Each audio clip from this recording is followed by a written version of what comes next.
just want to introduce our speaker for this session. This is Sarah Heuser. She is amazing, and I've known her for years and years and years. She's fabulous, and I saw her presenting her club. What's the club? It's called the Neurodiversity Club. The Neurodiversity Club, and I said, Sarah, you should present at the SLAM conference. This is an awesome topic. This is something that's super relevant right now. It's something that not a lot of people are super familiar with. And I thought it would just be a really awesome opportunity for her to come and present to all of you and speak to you on this subject that I feel like is super well known but not very well understood. So, Sarah, just a little quick blip since her thing wasn't in the book, but I'll read it right now. Neurodiversity is a new way of thinking about autism and other mental disabilities. Neurodiversity is about embracing differences in neurotypes and making environments more disability-friendly instead of pouring millions into research to eliminate those differences. So let's hear it from Sarah Heuser. Thank you. I honestly didn't think there would be this many people, so thank you for coming. So my name is Sarah Heuser. Some people call me Anya. You can call me whatever you want. It just gets confusing because there are people here on campus who know me as either or. So before we start, I want to do some warnings because this is kind of a bummer every once in a while, but I'll try to lighten it up every once in a while. So the warnings are for murder, eugenics, which includes abortion, but not in a pro-life, pro-choice kind of way, but just in a this is what happens kind of way. One mention of suicide, and I'm a behavioral science major with an emphasis in psychology, and in those sorts of places in social work and psychology, a lot of people use the terms person with autism or person with a disability, but the part of neurodiversity is using words like autistic and disabled. So I'm going to be doing that, and that sometimes throws people for a loop, which is why I mention it.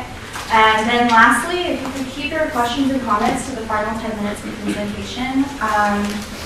But if you need clarification, please ask. Also, this is a personal favor to me. This is part of the autism. If you could not whisper. Whispers overload my system. So yeah, but if you need to whisper, I also don't want to step on your human rights. Okay. So a bit about myself.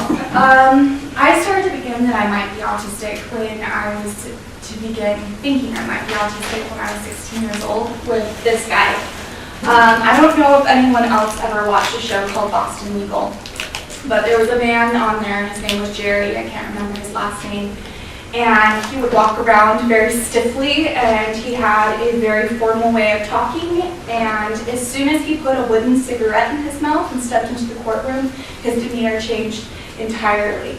And that was the thing that had me going, hey, wait, after watching him for a little while, I see this is a caricature, but I see some similarities. So I started thinking about it, and then I was formally diagnosed at 18 when my mother was like, hey, I think maybe that is the case. And so soon after that, I started my research into autism, and I came across something called the neurodiversity movement, which I'll go into. My childhood was very good, but I was anxious and depressed and a little awkward. And that was because I had some difficulty making connections with people. In middle school, I just experienced what my fellow autistics would call an autistic burnout and what psychologists would call a regression. I lost some of my functioning, and I didn't complete my 8th grade year. It took me 5 years to graduate from high school, started putting it together in college. Now I'm graduating in April, hopefully going on to grad school. It took a while. So what is autism? So the DSM-5 is what I'm going off of. It's fairly recent, I believe it was released in 2014. The 2 traits that they're looking for are persistent deficits in social communication and social interaction across multiple contexts. So So that means that kids especially aren't communicating in the way that people who are looking for biological markers, like growth markers, are expecting. So they may not be using pronouns correctly. They may be talking about themselves in the third person, like Sarah says this, and Sarah does this, and he, she gets mixed up for other things. There's also sometimes, on occasion, an inability to recognize your own name. So they're calling your name and you're just not answering because it's not dawning on you, that's my name, and I should respond to that. Among many, many, many things that I could talk about for 40 minutes. Okay, but we've got to move along. And then restricted repetitive patterns of behavior, interests, or activities. So behavior, we're usually talking about self-stimulatory behavior, which isn't as dirty as it sounds. Self-stimulatory behavior is has been shortened to stimming. So this is a self-stimulatory behavior. Bouncing your leg is a self-stimulatory behavior. Spinning, twiddling your fingers in front of your eyes, all those things are stereotypical autistic behaviors that people are looking for when they're making diagnoses. Then interests can be what some people would call obsessive. All you want to talk about is maybe dinosaurs or trains are two stereotypical things with autistic people. And activities means maybe there are kids who could sit there and spin something all day and they're getting a lot out of it, and other people don't know what they're getting out of it, but they are getting quite a bit out of it. So Neurodiversity 101 is, I explain the concept of person first language, which is person with autism, as opposed to autistic person. Neurodiversity uses autistic and things like that because we are more about accepting who we are than going under gene therapy or regular therapy. And I'm not anti-therapy and going to school to become a therapist, but some therapies are superior to others. So these differences so a concept where neurological differences are to be recognized and respected as any other human variation. These differences can include those labeled with dyspraxia, dyslexia, attention deficit hyperactivity disorder, dyscalculia, autistic spectrum, Tourette syndrome, and others. And that's from the National Symposium on Neurodiversity 2011. They have one yearly. This one was in Canada, Ontario. Okay, so the language of neurodiversity. So neurodivergent and neurodiverse are, you can get in trouble for using them interchangeably, but I'm going to use them interchangeably anyway. Someone who's neurologically different, so I would be neurodiverse. Someone who's neurotypical is someone who's never been diagnosed, or not even been, who doesn't have a diagnosable difference in their head. I often get people being like, well, all of our brains are different. And I'm like, yeah, you're right, but you're also wrong. And so this is diagnosable differences. It's often used in the autistic community. It means someone who just isn't autistic, even though they might have ADHD or OCD. That's something that kind of varies between who you're talking to. So then we use autistic because we go towards identity first language. Autism is not something that I can leave on a plane or anything like that. I am autistic. I don't have autism with me. I want to make a shirt that says I'm with autism, and it would just be pointing to nothing because that's not how that works. We don't say person with femaleness. We don't say person who practices Mormonism. We say Mormon, we say female, we say these things. So we say autistic. And then allistic is a very controversial word for someone who is not autistic. Allistic comes, autos is the root of autism, which means self. Autistic is essentially self-involved. When we use allistic, that brings the dichotomy to light of allos being all, meaning other involved. And we're not self-involved, we just sometimes have hard times making connections. And then I've added this because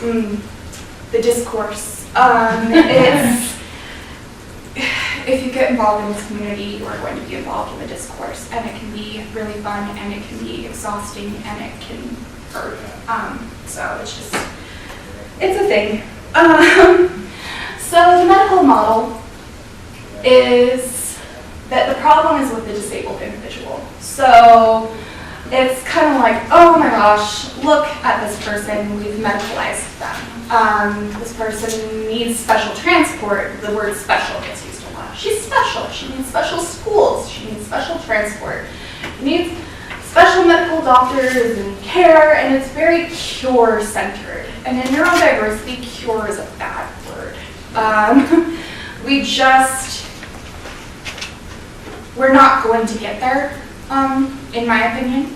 And if someone offered me a magical wand and said, can you get rid of this thing, which has been hard, I would say, heck no. Do you want to become someone you're not?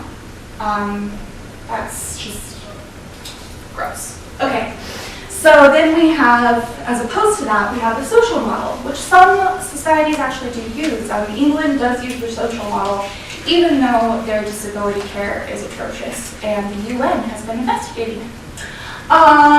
They may actually be investigating ours very soon.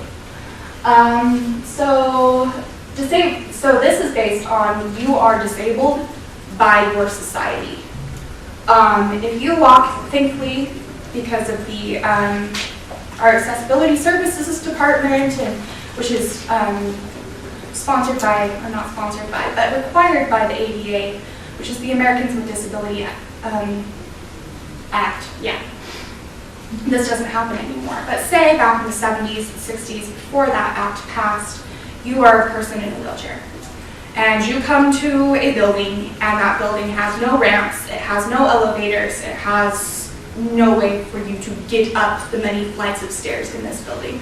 You have just been disabled by the building, by the people who built the building, and the people who allowed that building to be built without a way for that person to get to the top floor.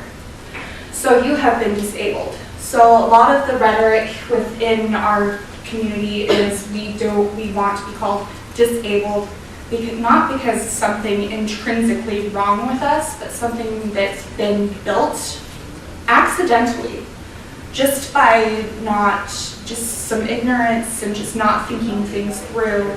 We've had a society that's been built around abled people as opposed to disabled people, and we have been disabled by our society. So things are inaccessible, our services are inadequate, our education might suffer because people don't know how to teach us differently. There's high levels of poverty in disabled populations. That is a disabling society, and that is the social model. So you can't talk about neurodiversity as it applies to autism without talking about the history of autism. Autism is fairly new compared to other psychological disorders that we're aware of. Here we go. So there was Hans Asperger. Has anyone here ever heard of Asperger's? Yeah. Okay, so Asperger's syndrome, which is what I got diagnosed with, but which later became just with the DSM-5, those got merged all into autism, pervasive developmental syndrome, PDD, NOS, everything like that got put into one thing. So now we're just autistic as opposed to Aspergian and other fun words that we came up with. So Hans Asperger started his research in Nazi Austria, which, Asperger's in Austria with his nurse, Uta Frith, who was alive. I don't know if she's still alive, but she was still around for a while. They published their first paper on autism called Autistic Psychopathy in Children. And psychopathy, they didn't mean like these kids are psychopaths. They meant it was more of a way of saying psychopathology. So like this is the way their brains are organized. So that was in 1944 after he had worked with over 200 children who he identified as being part of this spectrum that he called autismus for over a decade. Although he had spoken at his university before that about these things. He did his work in what was called the Pedagogic Station, which in English is therapeutic education, which we would call psychoeducation now. In a clinic in the University of Vienna Hospital for children with developmental and cognitive disabilities. He called the children he worked with little professors because they had what he now called special interests in many stereotypical subjects. He had kids who knew the entire tram system, who could just draw the map out just from their brain without looking at anything. He had kids who just knew everything about what they were interested in. They were little experts, and he called them little professors, and they talked about it at length, which, you know, if you grew up around me, you might have noticed that I have that issue as well. He also held that there was an autism spectrum and that the disability was not that rare. He was looking at parents of these kids and being like, there are some very similar traits in the parents. Unfortunately for him and his research, at this time, over 62,000 human imperfections had been forcefully sterilized in 1934 Germany. That's just Germany alone. And during the Nazi regime, over 200,000 disabled adults and children were murdered by their doctors, many of them in Vienna in what could be called Asperger's backyard in his hospital where he was working. Their murders were sanctioned under the Third Reich's T4 program, which was introduced in 1939. There is some very interesting, heartbreaking research that you can go read if you feel like being really sad for a couple of months or something. I don't know. So Asperger, many, including Steve Silberman, who wrote this book called Neurotribe's Legacy of Autism and the Future of Neurodiversity, where I pulled a lot of this research from. He's an amazing researcher. He's got thousands of sources for his book. That's very long. Anyway, he and several other people would argue that even though he worked with children all over the spectrum, he chose to emphasize the children who were, I hate the word higher functioning, and I hate the word low functioning, because it varies in people. I've met very high functioning, non-verbal people, very low functioning, verbal people. It's just, but he chose to emphasize the people, the kids he was working with, who could hold it down a job when they grew up, so that they wouldn't be murdered. So that's often cited as a difference between this Asperger syndrome that we used to have and this autism, what would later be called Connor syndrome. I'll go into Connor a little later, and then just became autism. Others are skeptical about Asperger's role in the T4 program. There's a man named Herwig Czech who works in the Documentation Center of the Austrian Resistance, and he's also a current lecturer at the Medical University of Vienna, where Asperger was working. He has research that suggests that he may have had a hand in sending the children he researched to these specialist children's sports where they were killed. So it's up to debate. Some people think he's a hero, and other people are angry that people think he's a hero. And I don't want to let the US off, because, you know, I think that there's a lot of tendency to be like, oh, Nazi Germany, those awful Nazis. That kind of stuff was happening here too. Social Darwinism. Darwin had come out with his theory of evolution not long before, and it was being termed social Darwinism. So people who are poor, who are of different races, of course they're dying, and of course they're poor, and they deserve to, because they're the weaker of the species. It's just cleansing, right? We're just evolving. That's not me, that's that. The American Eugenics Society, who holds that near and dear to their hearts, is going strong in the 20s and right up through World War II. And thanks to that, many states passed eugenics laws that led to the forcible sterilization of over 63,000 American citizens, not to mention those who were coming in on ships and through Mexico and Canada and being sterilized and then sent back. There's an official eugenics record office in Long Island at this time where the records are kept, and it's funded by big names like Rockefeller and Carnegie. Eugenicists and Nazi sympathizers are among the American elite, among them the likes of Henry Ford, Alexander Graham Bell, Charles Lindbergh, and Leonard Darwin, the son of Charles Darwin. They had big symposiums. This was part of academics. Like, you were an academic if you believed that people who were disabled or of different races shouldn't have children because we're cleansing the human race. So then we have Leo Connor. And Connor is, autism for a long time is named for Connor. It's called Connor's syndrome. But he's a Ukrainian-born Jewish man who fled before World War II because things were bad for the Jews at that point as well. He arrived here in 1924 and he got a job at a hospital in South Dakota.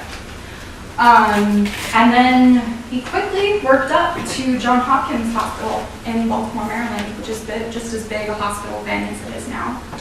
And he makes a name for himself when he publishes what is regarded as the first textbook on child psychiatry. No one had thought to apply psychiatry to children until he gets here, which is odd, but you know. He first began to identify children with autism while working in South Dakota, but he really started his research in Maryland. He noticed that there was a division in a lot of the children who had been diagnosed with juvenile schizophrenia. So he would look at these kids and he'd be like, okay, so half these kids have been removed from their reality by brain things. And the other half of these kids seem to have never made a connection with their relationship to reality and to people in the first place. And I think there's probably something very different going on. So he started working with that.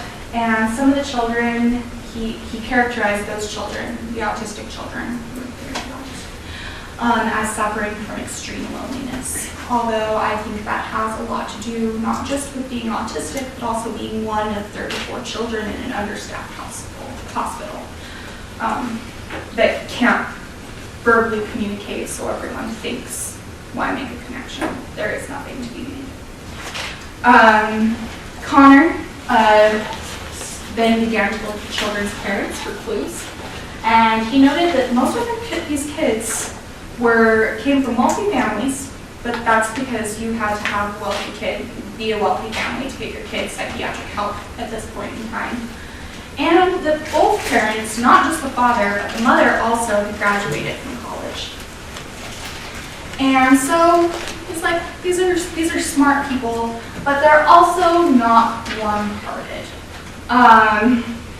And so he concludes that the children's conditions, this autism, is caused by the parents, mainly the mother, because it is always the mother, isn't it?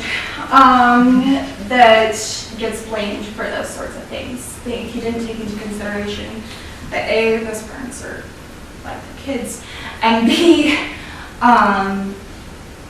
a lot of the time, autistic kids do not want hugs. They do not want kisses. They do not want to be held. They do not want to be touched. For me, light touches, I just go, ooh, because, and it's nothing, I'm not trying to hurt anyone's feelings, but it's just like this reaction that I have that I can't stop. But if you firmly touch me, I'm like, yeah, that's okay.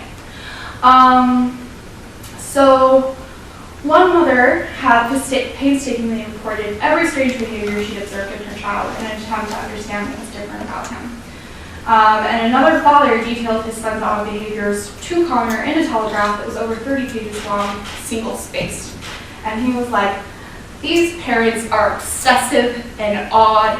No wonder their kids are in such a bad way. What weird parents. So he came to believe that also the amazing rote memory skills that the kids would display, where they would memorize maybe an entire, later on when movies became a big thing, there are kids who have the entire movie memorized. They can speak it from beginning to end.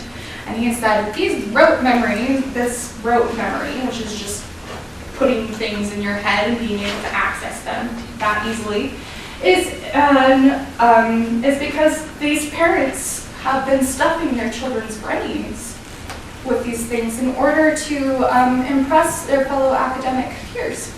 And so it's really all these parents' fault. Even though, interestingly, later he would write a book called In Defense of the Mother, where he seems to have realized how badly he messed up, which, you know, was good.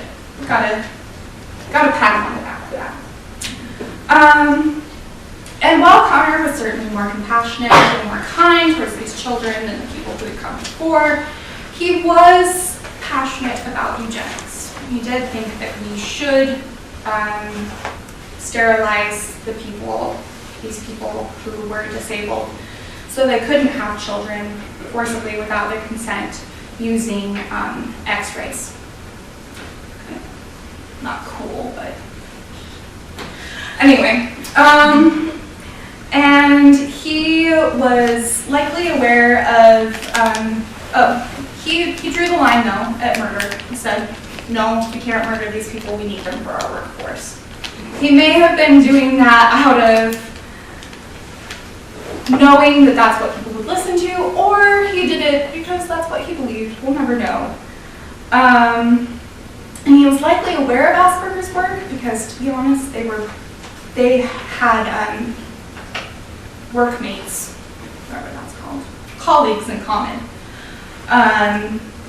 Interestingly, the only person who could have ever said, hey, Asperger did this too, Connor kind of saved his life by getting him to the U.S. during the Nazi occupation. So obviously he wasn't going to be like, hey. And so Connor also may have ignored it because he thought Asperger was wrong. Asperger thought it was a spectrum. Connor thought it was a monolith.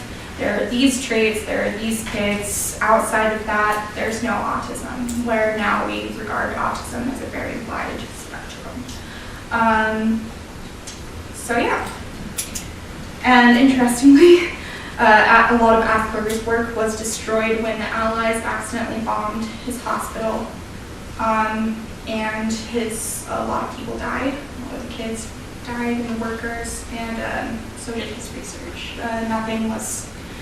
None of his essays or papers were translated to English until the 1990s, which is when Asperger's became a thing.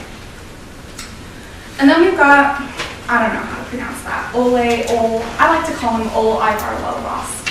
And I try to be a fair person, but I despise this man. Okay. So, and I want to say before any of this, that the vast majority of ABA therapists that I have ever met were very kind and trying to help, and I just think they're going about it the wrong way. So there's my bias. So Ivar Lobos is the father of applied behavioral analysis, which I will talk about later down here, or ABA. He's responsible for the earliest ABA technique, which is called discrete child training, which originated in the 60s and 70s. So here's an example of how to teach a child to give a hug. Step 1, say hug me, and prompt or physically move the child so that his cheek makes momentary contact with yours. Reward him with food the moment his cheek makes contact. So like there's a lot of M&Ms and just your favorite treats involved in this. Step 2, you gradually fade, which means you offer the prompt less and less, but you still expect the same. I've knocked over all but one water bottle. Sorry, that's a tangent. Okay. You say the prompt less, but you still expect the behavior, and you say it loudly and clearly. You are the boss. Then step 3, you gradually withhold your reward contingent, so no more M&Ms until you get like 5 hugs, on longer and longer hugs. So the cheek has to touch longer, the squeeze has to be harder, it just has to resemble a hug more and more for 5 or 10 seconds, and then at the same time you fade out prompts and treats. And then step 4, you generalize this learning to many persons. So it's not going to work if it's just one therapist who can do this. It's going to work if the entire family is in it. So you're generalizing this learning to many persons, so they're not just talking to one person. And then you gradually fit the reward schedule so you get more and more hugs for less rewards. And you know what? That doesn't sound that awful. Like, it sounds kind of awful to me, but also it doesn't sound that awful. It's behaviorism at its very base.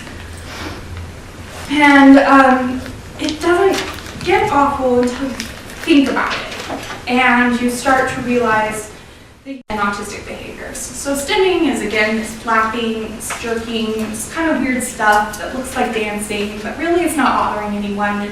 And it really helps, I promise. And also eye contact. You're saying you've got to do eye contact. Look me in the eye. You're screaming at them. Look me in the eye, which is overwhelming to a lot of people. It's discomfortable, almost uncomfortable, almost to the point where it hurts to look someone in the eye for some people. I'm fine with it, but others are not.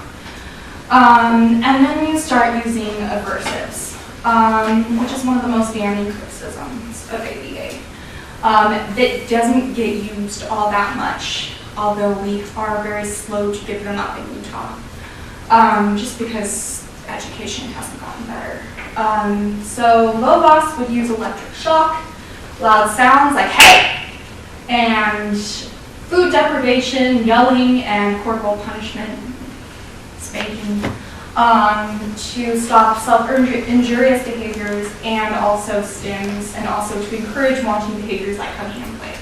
He set up basically a little pad where the kid would stand on, and there would be an electrical shock, and that's how you learned to jump into someone's arms, because you were avoiding the electrical shock. So later researchers learned that non-harmful stimming, some stims are harmful. There's a lot of like chewing of the skin, banging your head repetitively until it bleeds. That's injurious behavior that we want to replace with better behavior. But like chewing, wiggling, spinning, jumping, rocking, they're actually useful for decreasing anxiety. And also when you're trying to like stifle the stimming urges, like gotta move, gotta move, gotta move, and this is a thing for ADHD too, you can't concentrate on anything else. So you're just sitting in there being like, don't rock, don't rock. And also they want you to learn math. And so I want to scream at those people. And it also just feels good. Like, have you ever done this really fast? It feels really good. I recommend it. So this is actually from one of my favorite neurodiversity artists. Yes, we have artists. And it says, respect the stim. She's actually Meredith K. Ultra. She's got a lot of work, and she actually lives in Salt Lake City. And I didn't know that until I was doing research for this. Now I want to meet her.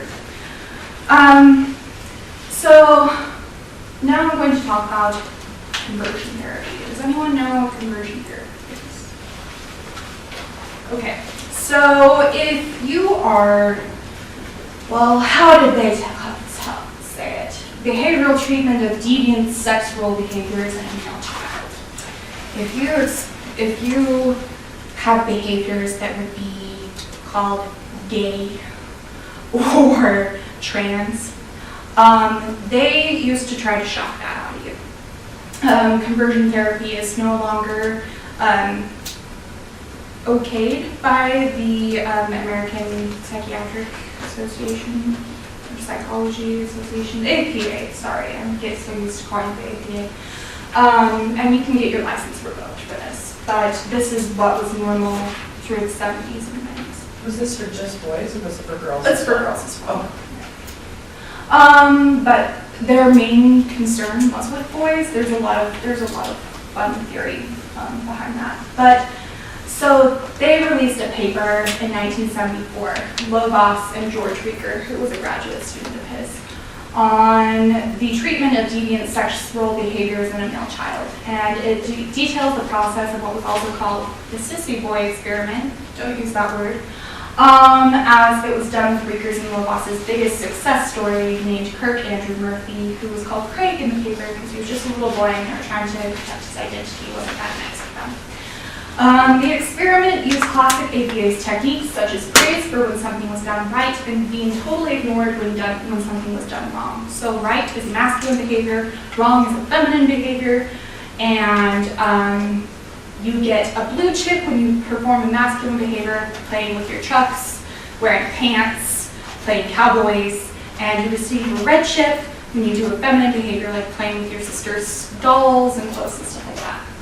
And then when he received more red chips than blue, his father would beat him in this particular case. His father said that it would decrease his ability to relate to people. He just stopped talking to people, which is actually the opposite of what we're trying to get from autistic kids. And Rieger, it's a great name for this guy, reported that he became indistinguishable from any little boy, but Kirk would later tell his family that he learned to hide his feminine behavior in order to escape punishment, but that he was still attracted to feminine things in men. Thank you. He hanged and killed himself at 38. His family believes his suicide was directly attributable to his treatment. So I had to bring that up because if it's unethical to perform on normal gay children, why is it ethical to perform on autistic children? Although we do not beat children anymore. I want to make that very clear. So why did I just show you stuff, and what does it have to do with neurodiversity? Because neurodiversity is a reaction to a fear of destruction. That's a typo, nor the D. So an estimated 92% of all women who receive prenatal diagnosis of Down syndrome chose to terminate their pregnancies. That's a eugenics thing. Judge Rottenberg, I only have 5 minutes left, so you're gonna have to do some of the research yourself. Uses electrical shock as aversives to this day. They're the only place in the USA that does that, though. That's some fun stuff about countries, not ours. And this is just a bunch of what if. What if we did use neurodiversity? The birth of neurodiversity was in the 90s on online forums. And those forums were places for autistic adults to meet, and they came up with neurodiversity. Like, what if we were in charge of our own treatment? What if we had a say in what happens to us? Wouldn't that be a revolutionary idea? And so there's Judy Singer, who came up with the word neurodiversity, and Jim Sinclair, who's credited with the foundation of neurodiversity thanks to his work in the email chain that connected autistic people to each other and some of his essays. And to close, I just want to read a couple of things from his essays. So this is from Don't Mourn For Us, and it's a little segment called Autism is Not an Appendage. Autism isn't something a person has, or a shell that a person is trapped inside. There's no normal child hidden behind the autism. Autism is a way of being. It is pervasive.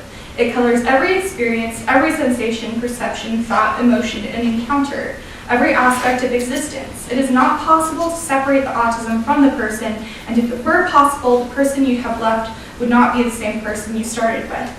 And then I'll skip ahead to read all that again. This is what we hear when you mourn over our existence. I can't skip it, okay. This is important. Autism is a way of being. It is not possible to separate the person from the autism. Therefore, when a parent says, I wish my child did not have autism, what they're really saying is, I wish the autistic child I have did not exist, and I had a different non-autistic child instead. This is what we hear when you mourn over our existence. This is what we hear when you pray for a cure. This is what we know when you tell us your fondest hopes and dreams for us, that your greatest wish is that one day we will cease to be, and strangers you can love will move in behind our faces. Just puts it a lot more poignantly than I can. And then I'm going to skip that because I already went over that kind of language. But yeah, that's my presentation.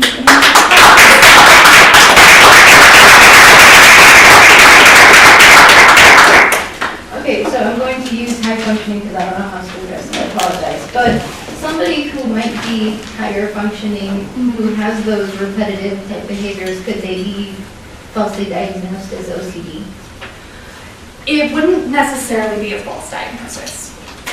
OCD is a common comorbidity within autism because there is obsessive compulsive behavior of I've got to line these things up and I've got to put the switch on and off, on and off, and on and off, or something, just this feeling of general dis-ease and a bad thing's going to happen. So yes and no.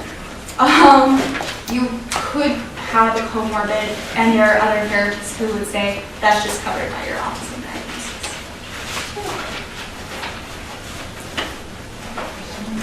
So since this is like a leadership kind of conference. I think it's fabulous that you were able to share all your wealth of knowledge on this topic. But also, how do you feel like maybe, I mean, some people in the room might be more inclined more towards like leadership and being more involved on campus. Right. How do you think gaining an education about autism would help them in that area of their life? So, it is kind of within the neurodiversity that we lead ourselves.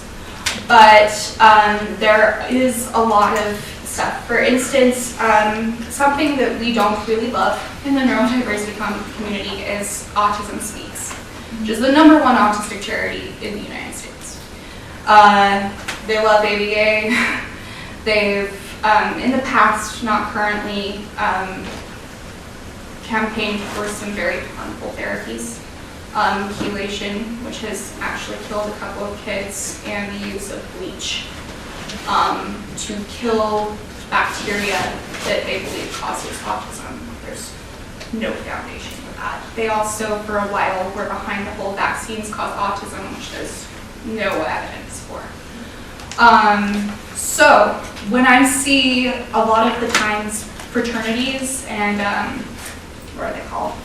Frats and sororities will do a lot of work with Autism Speaks, and there are autistic organizations run by autistic people who take care of legal fees and therapy and things like that, that your leadership would honestly be better spent campaigning for those things. So there are a lot of leadership capability, like roles within the neurodiversity. And like I said, you don't have to be autistic to be part of neurodiversity, and we need leaders. It's a growing movement. It's only as old as I am. So Thank you so much, Sarah. This was Thank awesome.